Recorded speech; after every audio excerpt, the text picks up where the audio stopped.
Hello, friends. Welcome to Creative Medicine. In this lecture, we will learn about Concepts related to medical negligence. Vicarious liability. In vicarious liability, employer is held responsible or liable for the actions of employee. Criteria. There should be an employer and employee relationship between the two.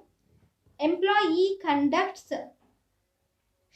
should be within the scope of the employment. The negligence should be done while the employee was on job. So employer is held responsible on the actions of employee. That is vicarious liability.